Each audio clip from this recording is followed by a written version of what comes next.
Bienvenidas, bienvenidos a esta serie de diálogos. Acordo de Escazú. Bem-vindos a essa série de diálogos do Acordo Escazú de Direitos Humanos. Essa é a nossa segunda sessão, que será em espanhol, com tradução simultânea ao inglês e ao português. Para ativar o canal de tradução simultânea ao inglês, ao português, vá na parte inferior da tela e selecione o ícone do mundo para o seu idioma e permaneça nesse mesmo idioma. Essa sessão será gravada. Meu nome é Cláudia Eduarte Lima e sou advogada ambiental na Universidade de Estocolmo. Eu moderei a primeira sessão e, em seguida, passarei a palavra a Marcos Arellana, que é redator especial de Direitos Humanos. Esta iniciativa foi desenvolvida pelo Programa de Governança Ambiental, em cooperação com a Universidade de Estocolmo, PNUD, para a América Latina e o Caribe, e várias instituições de direitos humanos. Então, é uma colaboração e parte dessas instituições também se apresentaram ontem. Nós estivemos discutindo o papel das Nações Unidas em apoiar Estados-membros, legislações para implementar um ambiente saudável, que é conhecido como Acordo de Escazú. Discutimos estratégias, inovações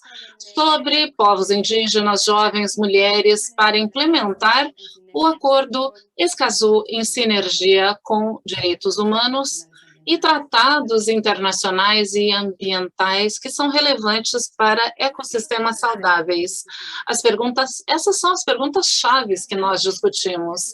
Algumas leis que foram desenvolvidas sem a participação pública estão distantes das prioridades das pessoas, e nós ressaltamos que esta é uma inovação, ter a participação pública, e que isso é um ajuste em termos de realidade, em termos de poder, para apoiar essa implementação. Esse é um dos objetivos principais. Queremos apoiar os Estados-membros.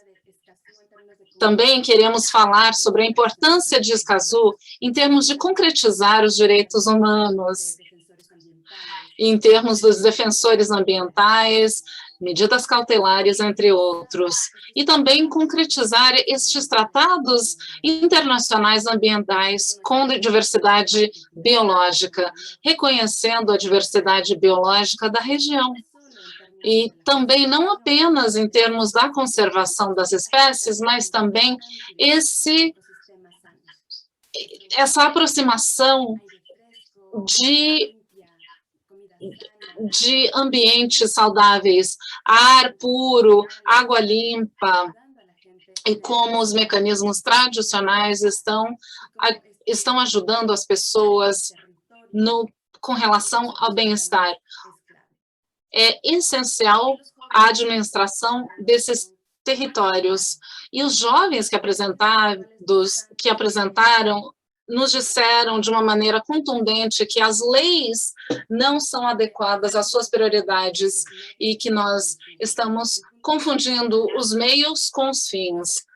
Não é apenas criar as leis, não é apenas ter mais uma pessoa na cadeia pagando uma multa. Então, houve uma ênfase no que está em jogo, o seu futuro, um futuro no qual eles querem ter saúde, sustentabilidade, etc. Então, aqui também, Escazú se ressalta, é um instrumento chave para ter um meio ambiente saudável, representado como um direito de gerações passadas e futuras. Isso é sumamente importante para as crianças, os jovens, e também enfatizamos que muitas dessas instituições internacionais não estão dando essas informações oportunas que pode fazer com que as crianças e jovens ajam de maneira oportuna.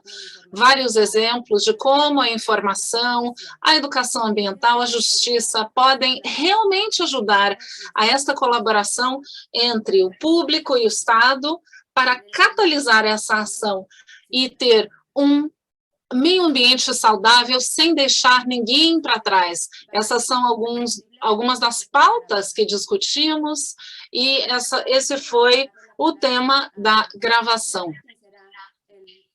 E aí agora gostaria de dar a palavra a Marcos Orellana, que será o moderador da sessão. Muito obrigado, é um verdadeiro prazer, é uma honra. Meu nome é Marcos Orellana, trabalho como redator especial da ONU sobre substâncias nocivas e direitos humanos e no contexto de Escazú. E também sou perito independente da Comissão Latino-Americana e do Caribe. Esse painel trata da implementação dos temas efetivos em Escazú. E para abordar esses temas, eu gostaria de dar uma breve introdução ao acordo e falar dos desafios da implementação, alguns dos antecedentes de Escazú. Na Rio+20 de Desenvolvimento Sustentável de 2012, um grupo de países na região falaram sobre a brecha que existia entre a implementação de um desenvolvimento sustentável na região. E é um sinal vital que nós vemos a degradação do meio ambiente, a proliferação de conflitos ambientais e, assim, surge a declaração sobre o princípio 10 na América Latina e no Caribe. Houve uma convocatória de estudo de factibilidade e diagnóstico, onde está a região em termos de direitos de acesso. E, depois de alguns anos de estudo dos países, os países signatários criaram um comitê de negociação e temos uma negociação de um acordo formal. E, como sabemos, 24 países na região adotaram Escazú em 2018. Alguns dos elementos centrais do acordo, o objetivo fala que é um acordo para implementar os direitos de acesso, informação, participação e justiça, ênfase na implementação. E, por essa ênfase, o acordo e o objetivo falam do fortalecimento de capacidades. Desde o início, Escazú foi concebido como um acordo para fortalecer as capacidades nos países em todos os níveis, dentro nos estados, nas organizações não governamentais, sociedade civil. Algumas reflexões aqui e as críticas a Escazú. Escazú tem um enfoque de direitos humanos e as decisões ambientais com base em decisões informadas é um processo de diálogo, é uma decisão de desenvolvimento, tendo em conta que é um processo de diálogo, e isso está inspirado na ideia de fortalecer a democracia ambiental. Também é um momento importante para Escazú, o que seria o reconhecimento do trabalho de defensores ambientais e da democracia ambiental. Esse é o objetivo central que inspirou as partes e que se refletiu no texto do acordo, especificamente sobre os objetivos. O acordo também contempla princípios, definições e algumas disposições gerais. Eu vou discorrer sobre algumas. O acordo oferece a garantia do direito a um meio ambiente saudável. As partes se comprometem a garantir que as partes possam aproveitar um meio ambiente saudável. É um reconhecimento global que aconteceu na última sessão do Conselho de Direitos Humanos sobre o direito ao meio ambiente seguro, limpo. Essa garantia de um meio ambiente saudável é muito importante, é algo que a sociedade civil e os países da região estão fincando o pé e têm avançado com os modelos que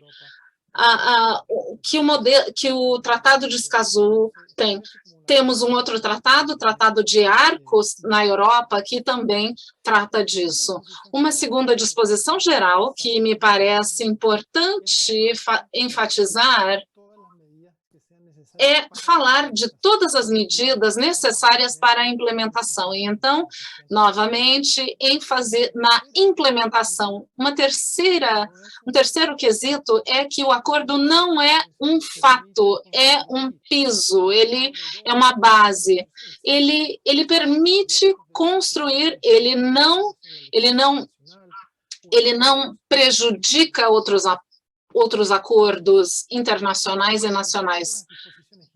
E, uma vez que algumas disposições gerais tenham sido estabelecidas, o acordo trata do estabelecimento de sistemas para gerar mecanismos para facilitar a participação, etc. Isso talvez é o cerne do acordo e uma inovação que é tremendamente importante em Escazú, é a introdução de um quarto pilar dos direitos de acesso, informação, participação, justiça e os defensores ambientais. É uma obrigação de dar um ambiente propício e defender esses defensores.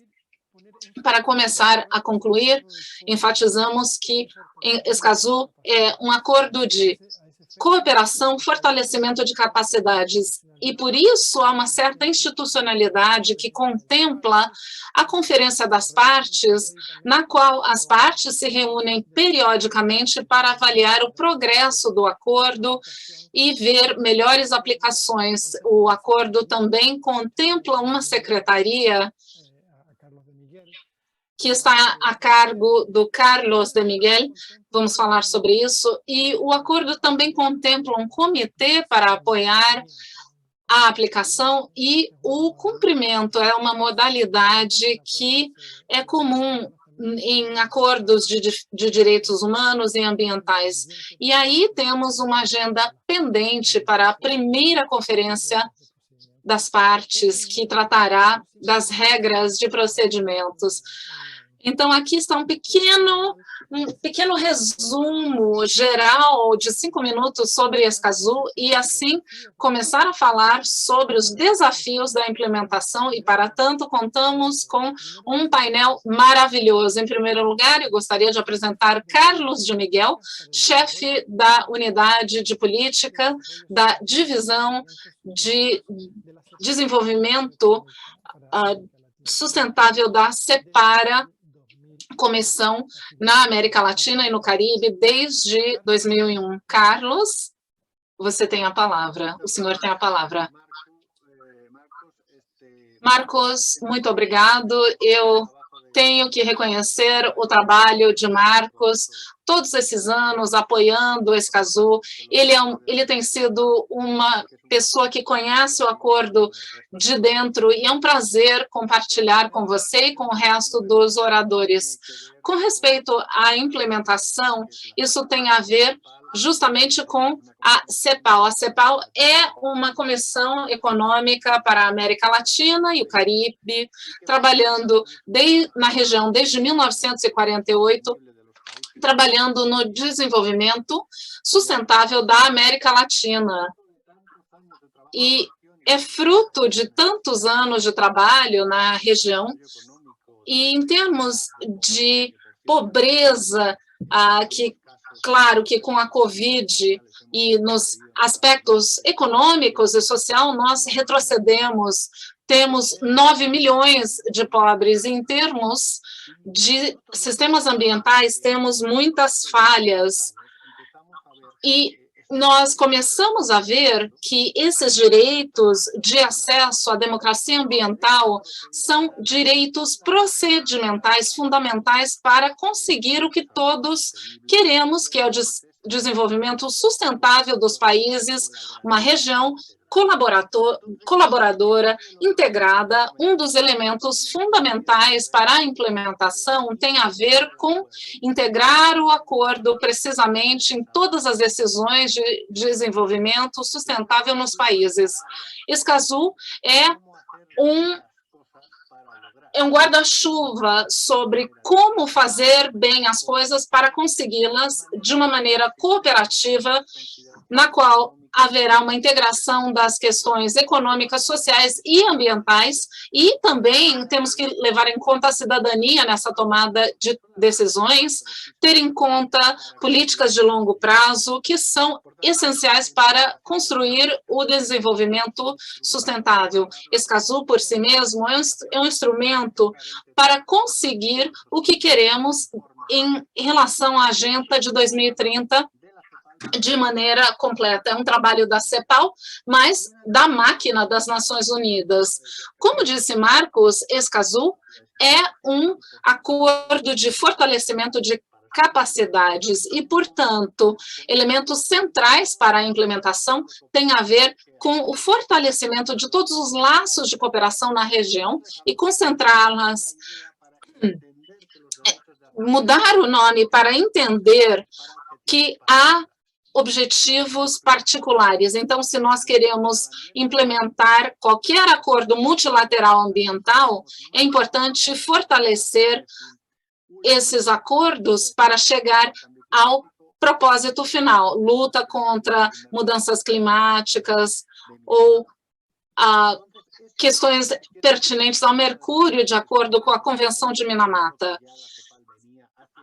O acordo é parte essencial do que a CEPAL já havia fazendo.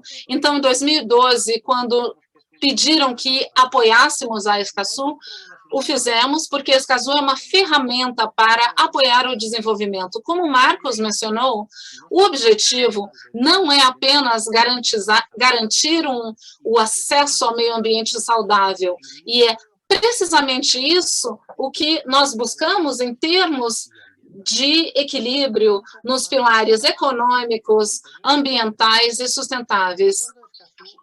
Escazú, para a Secretaria, tem mandatos explícitos, que são mandatos que vão fazer com que a Secretaria possa apoiar a implementação internacional e regional. O artigo 12 é o primeiro desses artigos que basicamente fala sobre um centro de intercâmbio de experiências ao longo da negociação e, posteriormente, no processo que vamos ter de implementação, o intercâmbio de informações é crucial.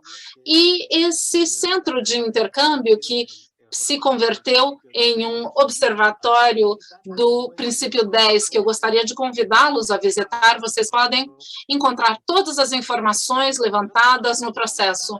Outro elemento fundamental é, como o Marcos já tinha mencionado, é a convocatória e a organização das conferências das partes. Aí vamos decidir os principais elementos que afetam a implementação regional e que, portanto, permeiam os países. A primeira conferência das partes será em abril de 2022, data prevista. E a Secretaria também fala sobre a convocatória da Conferência das Partes, no sentido de apoiar o fortalecimento das capacidades, contemplando artigos 10, 11 e 12. Basicamente, se concentra nas prioridades e necessidades nacionais e, seguramente, nos grupos vulneráveis ou em situação de vulnerabilidade. Aí, um especial reconhecimento aos países menos desenvolvidos, a países nas costas, e também é importante falar sobre o estabelecimento das alianças regionais para fortalecer a implementação do acordo. E, obviamente, a Secretaria tem o papel de reforçar o fortalecimento, a capacidade e a cooperação em nível nacional com assistência técnica dos países que são fruto do acordo. Então, de uma maneira bastante rápida, com relação à implementação, devemos criar conscientização sobre a implementação. Ninguém pode usar um direito se a pessoa não souber que tem esse direito. Em nível nacional, fortalecimento de capacidades, outro elemento fundamental para a implementação do acordo é aumentar o número de signatários e países que ratificam o acordo. Obviamente, qualquer acordo de cooperação terá mais força e o acordo está aberto aos 33 países da América Latina e o Caribe, e esse é o objetivo da CEPAL. O terceiro elemento é que, precisamente, a institucionalidade esteja bem implementada, que haja uma secretaria forte, uma transparência, participação, seguindo o processo de participação ampla nas negociações e, claro, um comitê de apoio que exerça funções e que possa fazer recomendações para a implementação. Claro, isso vem de apoios financeiros dos países e contribuidores de outras regiões e também aproveitar, sobretudo, os signatários da Convenção de Arcos, que também tem a ver com questões de acesso, mas, além disso, ver esse intercâmbio de experiências que permita uma reflexão sobre as prioridades. Um último elemento seria um foco muito importante no artigo 9 sobre a defesa dos defensores em questões ambientais. Na América Latina é um problema seríssimo. A América Latina é a região mais perigosa para os defensores, então é um momento crucial para avançar na implementação, não apenas colocar mais atenção, mas mais trabalho ao longo das conferências das partes. Eu deixo assim para perguntas. Marco, muito obrigado. Devolvo a palavra. Obrigado, Carlos, por essa apresentação e também por nos contar sobre as prioridades. Nós precisamos levar o acordo ao público. É um desafio, mas o acordo não está escrito em pedra, é um acordo vivo, vai crescer com o tempo, e isso depende nas funções que os stakeholders diferentes podem exercer. E falando sobre a função das mulheres e meninas na implementação, nós vamos ter uma apresentação de Andrea Quesada, uma especialista de gênero da região da América Latina e Caribe, da PNUD. Andrea, gentileza. Obrigado a todos, boa tarde. Obrigado, Marco, pela apresentação e pelo convite para compartilhar como a implementação do Acordo de Escazú pode ser o catalisador de uma transformação. Não só vai garantir os direitos para as mulheres e meninas, mas também vai gerar uma oportunidade catalisadora. Tendo dito isso, é difícil garantir os direitos delas se não o reconhecem primeiro. Então, o primeiro passo para implementar o acordo é reconhecer as mulheres e meninas na sua diversidade, como mordomos da natureza, como gerentes da natureza. E esse cuidado se une à aspiração que tem com a justiça social para aumentar as liberdades e controlar as suas próprias vidas e também poder aproveitar esses direitos.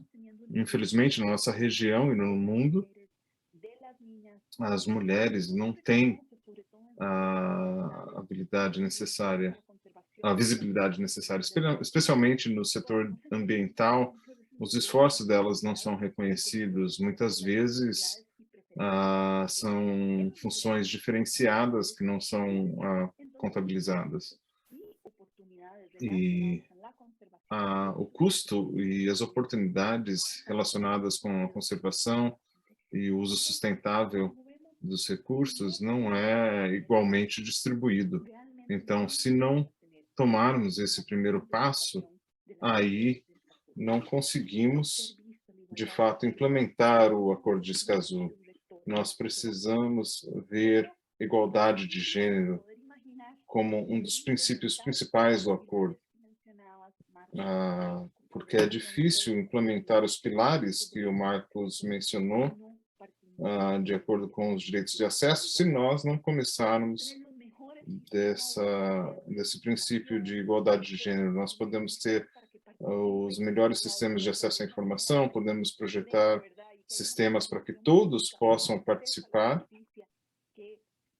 ou pode haver acesso à justiça disponível, mas, como eu disse, se não reconhecemos desde o início que as mulheres,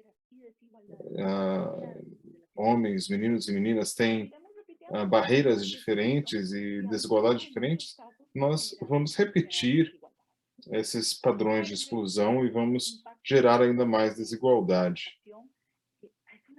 Então, relacionando os impactos positivos, eu acho que tem uma grande oportunidade. Se começamos reconhecendo isso, nós temos a oportunidade de abordar essas desigualdades. Por exemplo, no acesso de informação, por que não considerar acesso à tecnologia para muitas mulheres que não têm esse direito?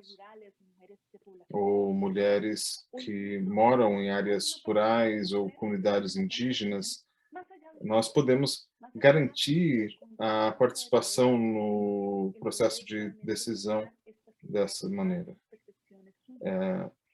Tem a ver com o poder de tomar essas decisões e incorporá-las nesse acordo. Nós podemos inovar e pensar que a abordagem de desigualdade esse é o primeiro passo para implementar o Acordo de Escazú. Em muitos casos, esse é um pré-requisito para participar na tomada de decisão, para acessar informação ou para acessar justiça até. Então, poderia continuar a falar aqui de todas essas desigualdades, mas a ideia é gerar oportunidades para transformação, porque se nós não temos uma perspectiva de gênero e não lemos o Acordo de Escazú com essa perspectiva, então, como eu disse, vamos seguir um caminho que a implementação do Acordo de Escazú seria muito difícil e poderia ter até resultados negativos. O Acordo de Escazú,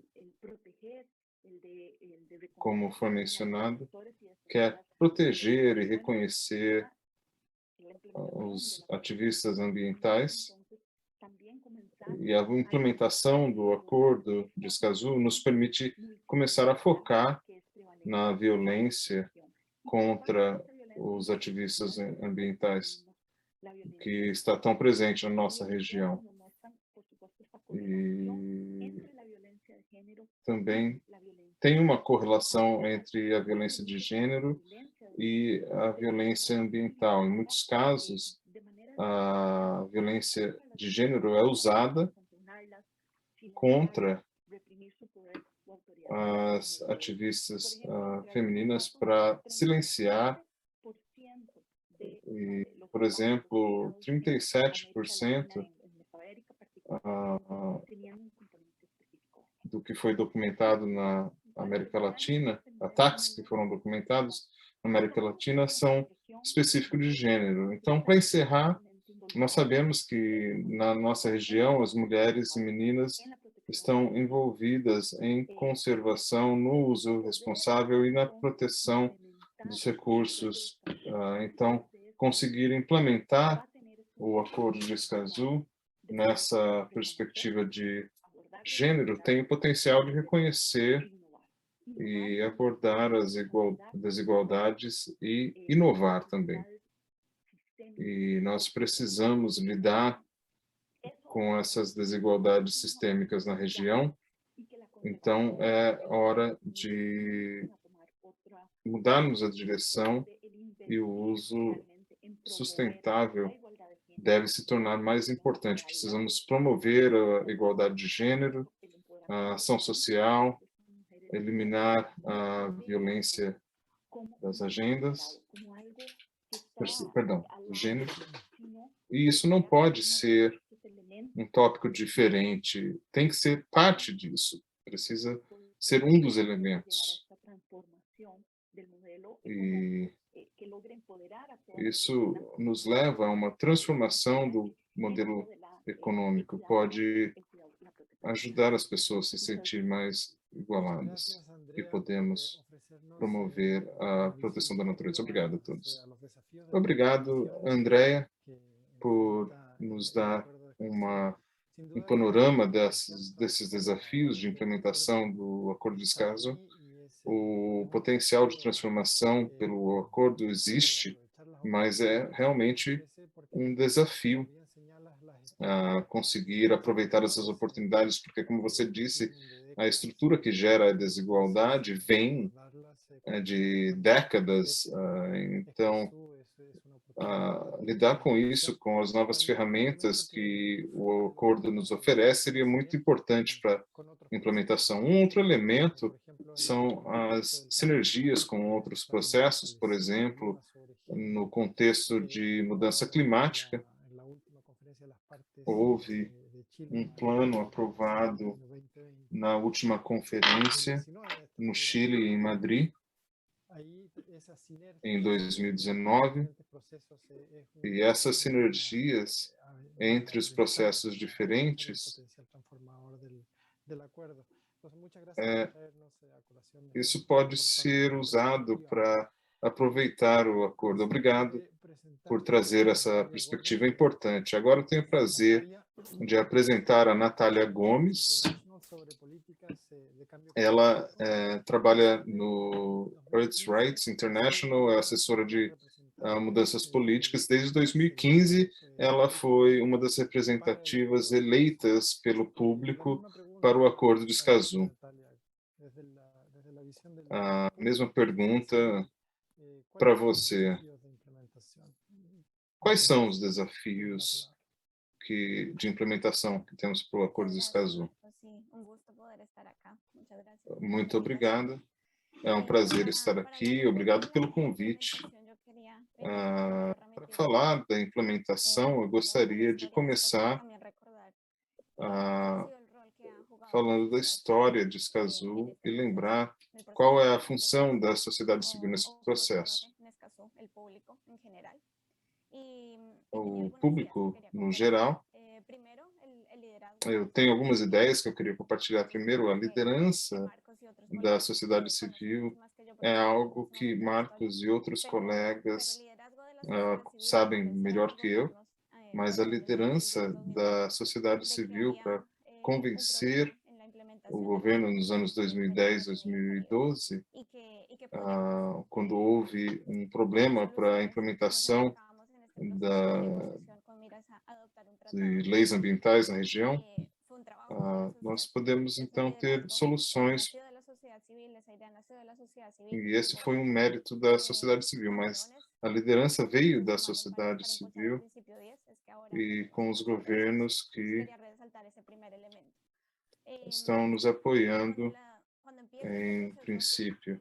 Quando nós começamos esse processo da sociedade civil, do público, nós tivemos em conta que trabalhamos todo o tempo, Se estamos negociando um acordo no qual nós falamos sobre os direitos à informação, esse acordo tem que ser negociado com uma ampla, que permite que as comunidades indígenas, esse trabalho também da associação, se converte em algumas modalidades.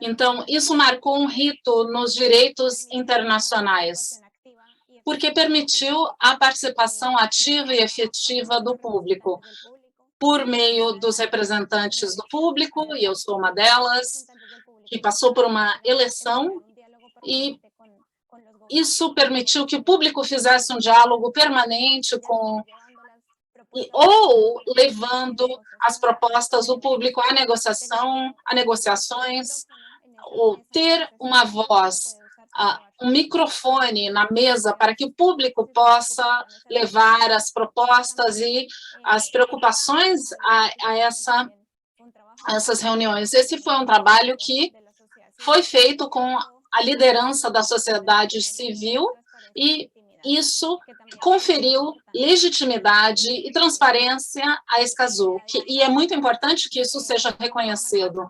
E também nós tivemos outro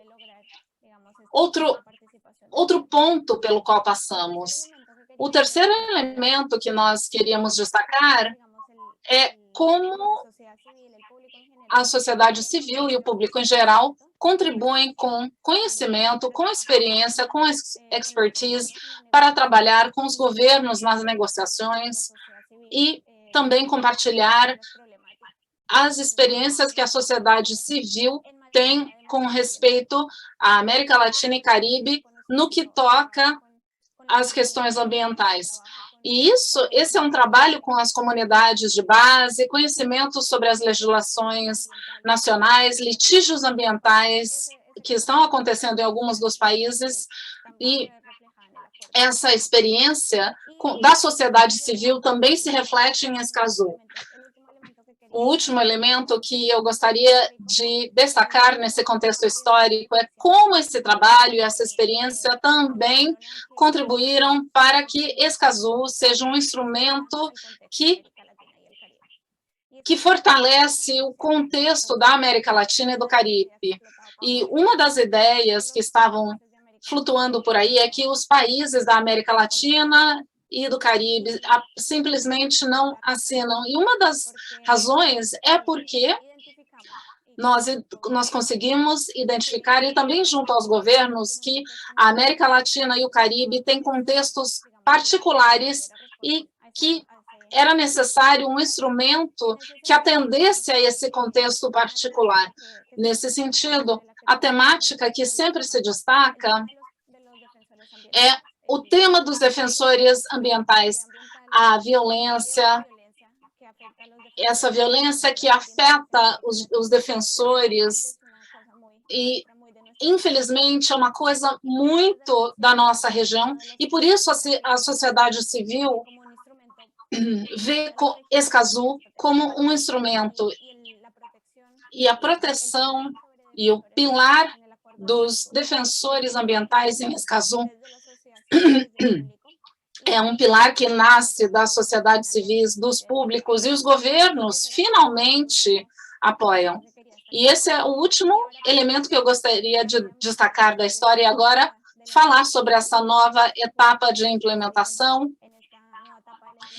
e essa nova etapa. Quais efeitos positivos terá para a sociedade civil? O primeiro que eu gostaria de destacar e que está conectado com o tema de defensores, é como Escazú está contribuindo e segue contribuindo a uma mudança da narrativa no que toca aos defensores e defensoras. Na América Latina, a criminalização, a estigmatização em relação aos defensores é muito difícil, e muitos desses discursos estão posicionados contra os defensores, que eles são opostos ao desenvolvimento, que são terroristas. E isso acontece muito na América Latina, é uma particularidade, é muito difícil. E, nesse sentido, o Escazú, com esse pilar de reconhecimento ao trabalho, reconhecimento aos direitos dos defensores, Escazú está tentando mudar esse paradigma e essa narrativa. O segundo elemento, e com isso eu acabo, o papel da sociedade civil para amplificar Escazú, como dizia o Carlos, as campanhas de comunicação, desenvolver capacidades, direitos de acesso, e é importante tudo isso no qual a sociedade civil está trabalhando e também a importância das campanhas de ratificação.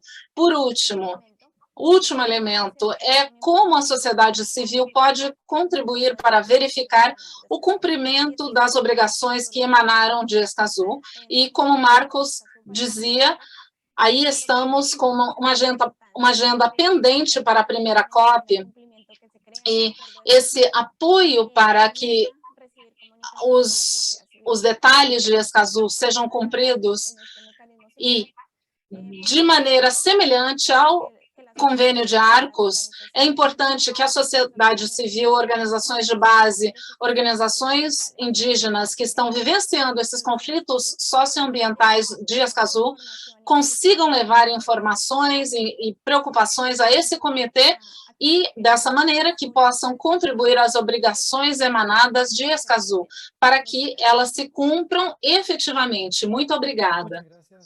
Natalia, por ofrecernos esa perspectiva desde la sociedad civil y los desafíos de la implementación y el rol que puede jugar la sociedad civil en esos desafíos. Recordadas las modalidades de participación. Muito obrigada, Natália. E nós constituímos em um rito de maneira, vendo de quais maneiras nós negociamos esses acordos e também fazendo um diálogo construtivo com a sociedade civil, um acordo robusto e ambicioso que foque nos direitos.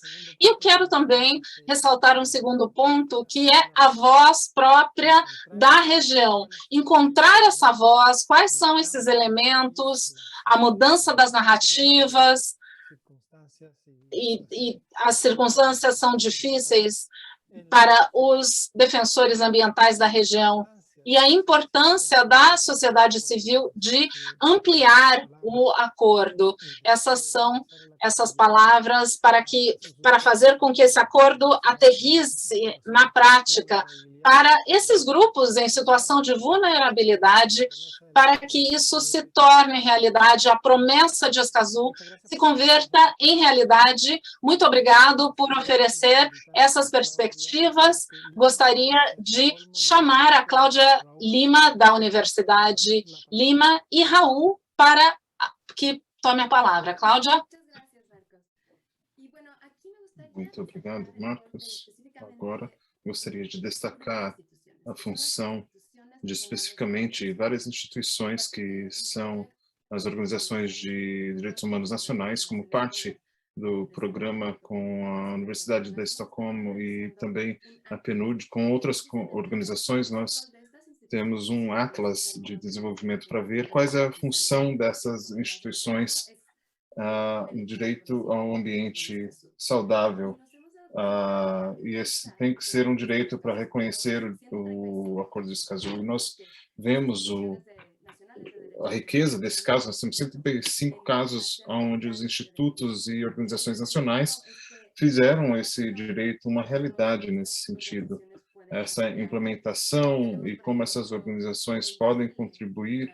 Nós temos, por exemplo, no Chile, a Organização de Direitos Humanos que foca em criança e pediu às escolas que ouçam as perspectivas das crianças, dos jovens, no sentido de ter um ambiente livre de poluição. No Peru, escrevendo uma lei que estava de acordo com o 169 da OIT e muito proximamente relacionado aos aspectos que foram mencionados antes na Costa Rica, também com pesquisas públicas. E eu gostaria de destacar essa função das organizações de direitos humanos nacionais como uma ponte entre as instituições dos estados, do executivo, legislativo, judicial e o povo no geral, uma ponte em termos de legislação internacional e como isso se torna doméstico e se aplica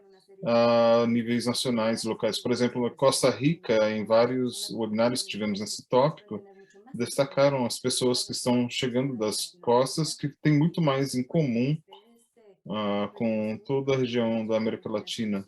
E como desse reconhecimento de desafios é possível encontrar soluções.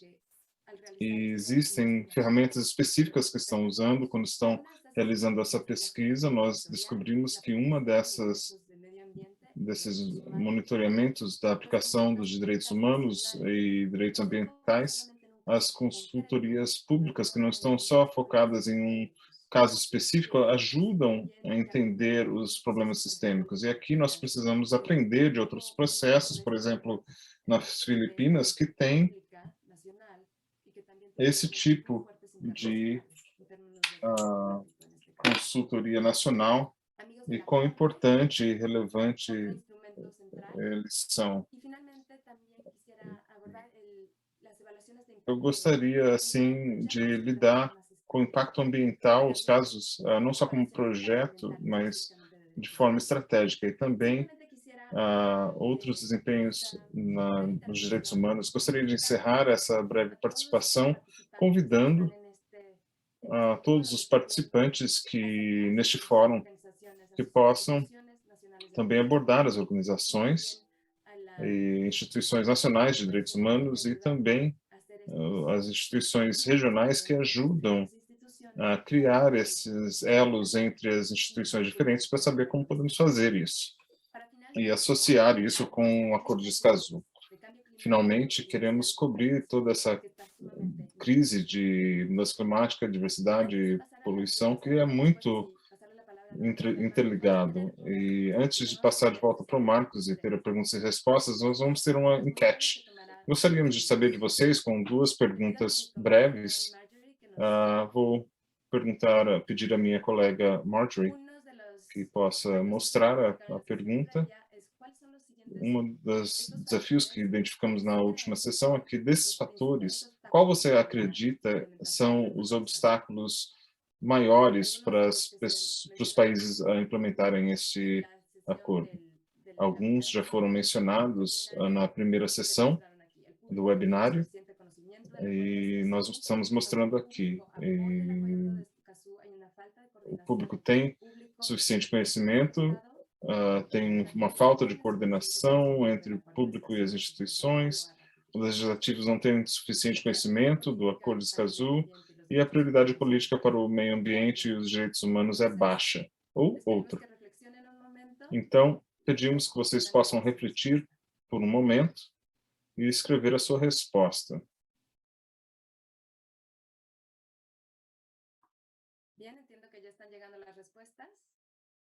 Eu entendo que vocês já estão mandando as respostas. Então, nós temos a prioridade política para o meio ambiente e direitos humanos é baixa. Isso é que grande parte do pessoal que está achando, o pessoal aqui dessa reunião. Mas também temos aqui que outros são fatores que nós podemos trabalhar mais. E essa é uma oportunidade de estabelecer estratégia. Também precisamos, temos uma outra pergunta aqui. Como se difunde a conexão sobre os direitos humanos e o meio ambiente saudável entre os titulares de direitos, organizações da sociedade civil, povos indígenas e comunidades locais e o mundo acadêmico também, no país no qual eles trabalham?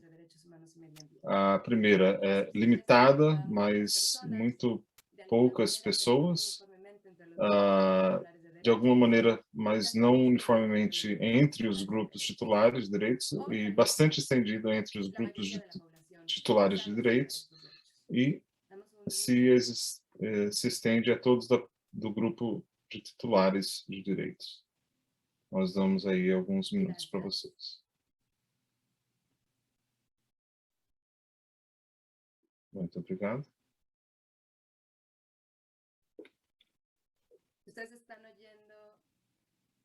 Vocês estão ouvindo ao povo em outros canais no seu próprio idioma?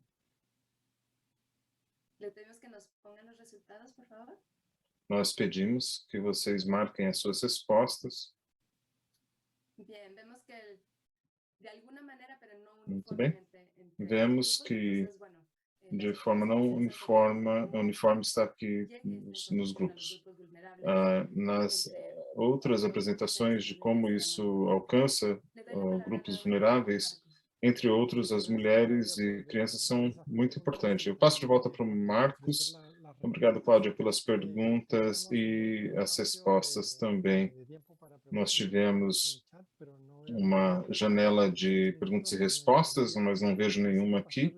Já que nós temos 6 minutos reservados para isso, gostaria de passar de volta para os panelistas para alguma reflexão de encerramento, 1 ou 2 minutos, talvez na ordem inversa de que começamos. Então, Natália, primeiro. Podemos começar com você. Você tem a palavra. Muito obrigado, Marcos. Eu acredito que a minha reflexão final é simplesmente lembrar que a sociedade civil e outros têm uma função dentro dessa implementação para alcançar com que os outros países possam ratificar o acordo e juntar-se a ele. Nós temos 12 ratificações até agora, das 24 países que assinaram. Então, muitos outros países ainda precisam se unir ao Escazú, porque eu acredito que o maior impacto que o Escazú pode realizar é colocar todos esses países nessa base, nesse piso de base que você mencionou, Marcos. E eu acho que isso seria fundamental para o sucesso da implementação do Escazú. Então, da sociedade civil, do público, nós continuamos fazendo trabalho em cada país, levando as campanhas de ratificação e adição, e também isso significa um chamado para os governos. Muitos países agora têm campanhas presidenciais, onde terão novas administrações, então é com uma convocação aos governos e candidatos presidenciais que se unam ao Escazú e dê um lugar de prioridade à proteção de ambiente e direitos humanos na nossa região. Muito obrigado, Natália. Agora, desde o início do processo no Rio+20, e quando estabeleceu-se o comitê de negociações e a abertura e assinatura, um elemento chave da participação dos países foi o compromisso deles com o desenvolvimento sustentável, e isso tem uma multitude de implicações, incluindo o que Carlos mencionou sobre os recursos financeiros para a aplicação do acordo. Nós temos aqui um compromisso real com a democracia, o desenvolvimento sustentável. Nós vimos que os países na região, alguns mudaram, algumas ações estão se tornando mais profundas. Agora, Andréa, gostaria de convidá-la para refletir por 1 minuto. Obrigado, Marco. Eu acho que você mencionou como a mudança, o acordo de mudança climática, e eu vou expandir um pouco mais sobre isso. Nós temos mandatos de gênero e outros,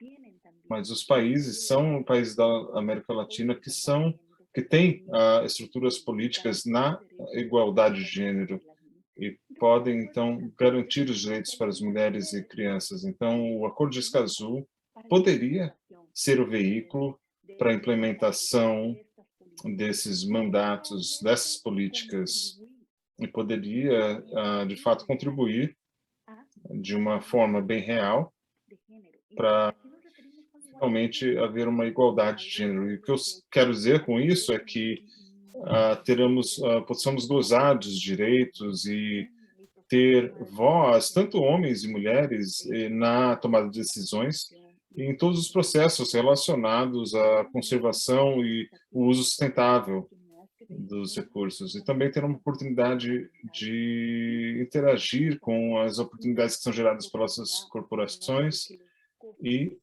também ter uma oportunidade de decidir nos custos associados com a conservação, incluindo essa exposição a tudo que acontece aqui. Então, vamos olhar nisso como uma oportunidade de mostrar como a implementação do Acordo de Escazú, em maneira responsável em questão de gênero, contribui para o desenvolvimento e transformação internacional das políticas ambientais. Obrigado, André, pela sua reflexão. Nós podemos notar o que realmente pode estar na semente aí da articulação dessa agenda,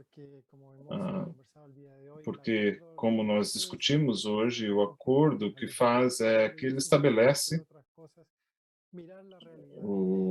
as abordagens de direitos, e isso pode dar perspectivas diferentes para essas pessoas e grupos que estão em situação de vulnerabilidade, e eles vão ter que enfrentar estruturas que precisam ser transformadas e alcançar um desenvolvimento sustentável que é também inclusivo e também em outras ordens. Carlos, suas reflexões finais, você tem a palavra. Obrigado, Marcos.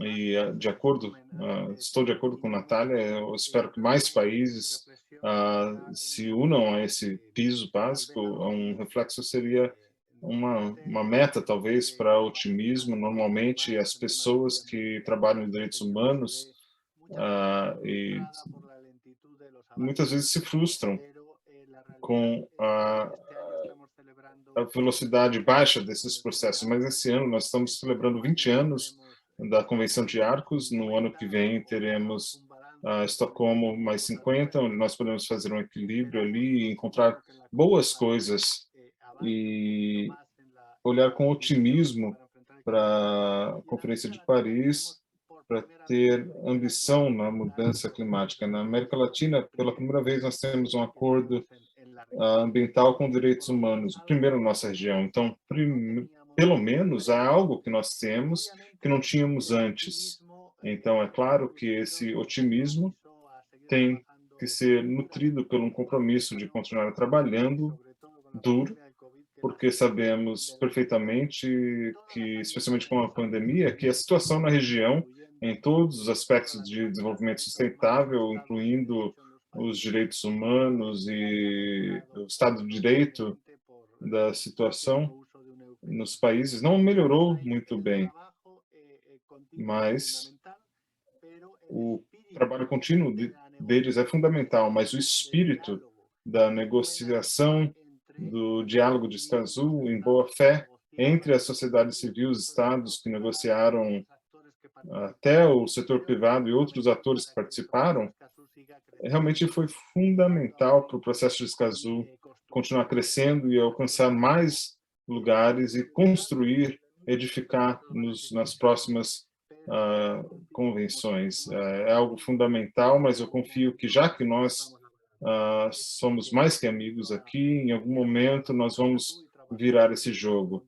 Eu espero que vocês apoiem, continuem apoiando o acordo e trabalhem com toda a sua energia para realizar isso. Obrigado, Carlos, por compartilhar a sua reflexão. Nós estamos de acordo com o tempo aqui, não tem mais nada a dizer aqui, exceto por agradecer aos organizadores do evento, a PNUD e outros organizadores, também aos nossos panelistas, pelas apresentações excelentes, de fato, a conversa que nós tivemos aqui hoje. E, por último, gostaria de encorajar aqueles que estão se unindo a nós, que participem do processo de implementação. As negociações não só foram difíceis, mas foram um marco, e agora o desenvolvimento da implementação existe. Nós temos formas de incorporar isso, e nós estamos ansiosos pela primeira conferência das partes. E com essa mensagem de encorajamento a participar, gostaria de agradecer a todos vocês pela sua atenção e estaremos nos reunindo novamente na próxima oportunidade.